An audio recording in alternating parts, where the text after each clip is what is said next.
Hello again, Jesse here from the Financial Toolbox to answer another question that was sent in.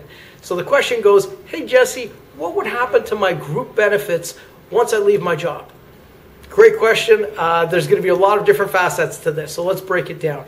Now, there's a couple of different reasons why you might leave. You might leave because you've quit, you're retiring, you've got fired, or you got laid off. Those will factor in. There's some situations where certain things will continue on if you're retiring, depends on the agreement that you have with your employer. But for the most part, let's talk about the other situations. So in this, it'll be based upon a couple of things. Retirement benefits, it'll be based upon your health benefits and life insurance. We're not going to talk about pension because that's another big answer over here. We'll address that in a future video.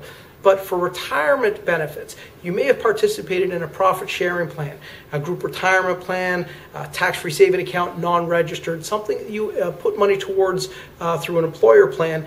Generally speaking, that stuff will stop as soon as you stop working.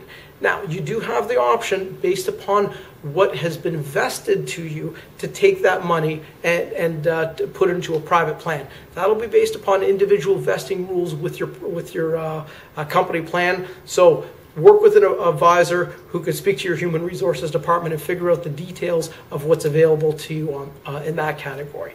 When it comes down to the health side, you're going to be dealing with disability, critical illness, dental, vision, employee assistance plans, things like that. Generally speaking there, everything will stop once you stop working with your employer. And the problem is a lot of these health benefits are only as good as your employability. So if you get a pink slip or you quit your job, those benefits go with you.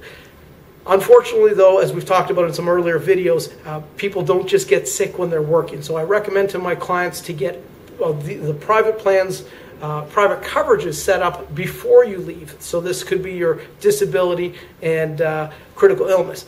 It's not going to bankrupt you whether you don't have dental coverage or optical coverage, but it can bankrupt you if you don't have proper disability coverage in a period where you're covered if you're not working.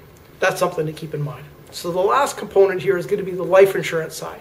And for the most part, this stops when you stop working, except in one instance.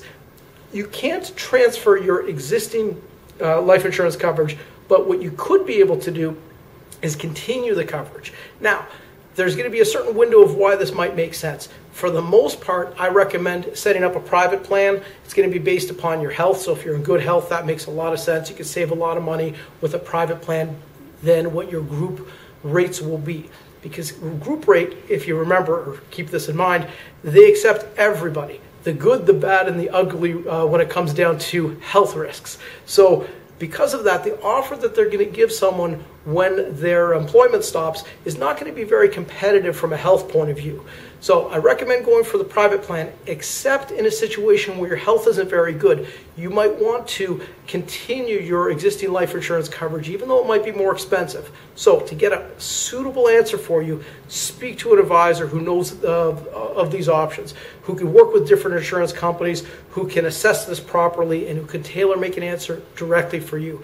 There's a lot of facets here, a lot of balls in motion, but I hope this answers your question. You want to make sure that you have a proper plan suitable for you.